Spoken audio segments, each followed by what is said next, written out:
Long ago, in the heart of a lush and vibrant African kingdom, there was a queen named Amara. Now, Queen Amara wasn't just any queen.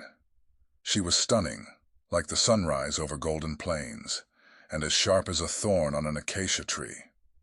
People loved her, admired her even.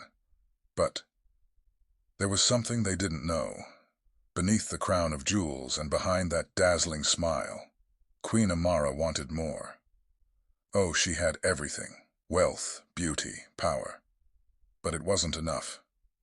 She wanted the one thing no one else had ever dared to crave: the sun.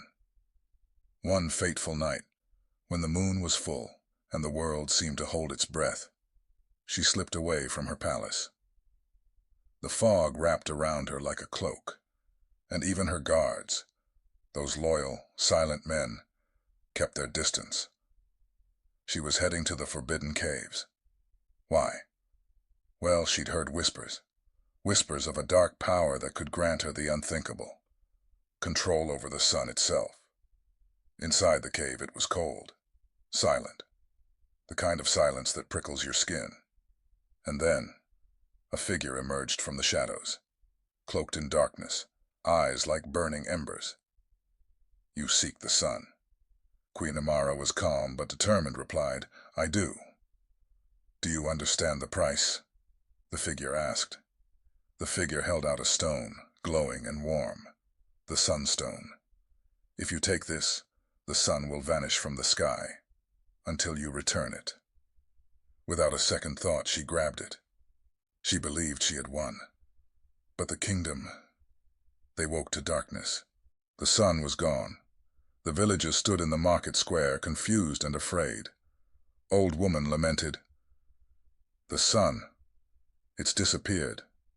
What have we done to anger the gods?" The crops withered, rivers slowed, children cried. Even the strongest warriors felt fear gnawing at their hearts. And where was Queen Amara, locked in her palace, clutching the sunstone, convinced she could fix it? Days turned into weeks. The darkness thickened. The land grew weaker. Desperate, the elders gathered in the sacred grove. "It is not the gods who are angry. It is our queen," they cried. Queen Amara sat alone in her grand hall, the once radiant sunstone dim in her hands. A soft knock on the door startled her. She opened the door, and it was timid little girl who asked, "Your Majesty, why did you take the sun?" And in that moment, Amara's heart broke. She saw her greed, her mistake. She had taken not just the sun, but the life of her people. There, beneath a single tree, sat an old sage. "Why do you travel, Queen?" Queen Amara said. "To return the sun." The sage smiled. "The sun cannot return until the light within you is restored." Finally, she reached the highest peak.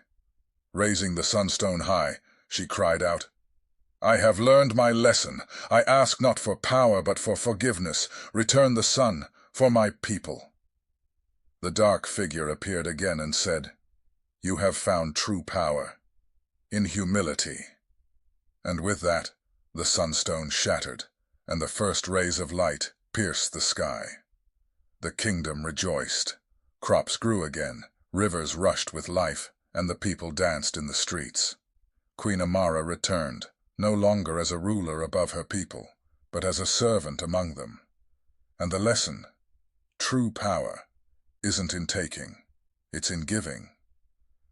And so the story of the queen who stole the sun became a legend, a reminder that greed darkens the world, but humility can bring the light back.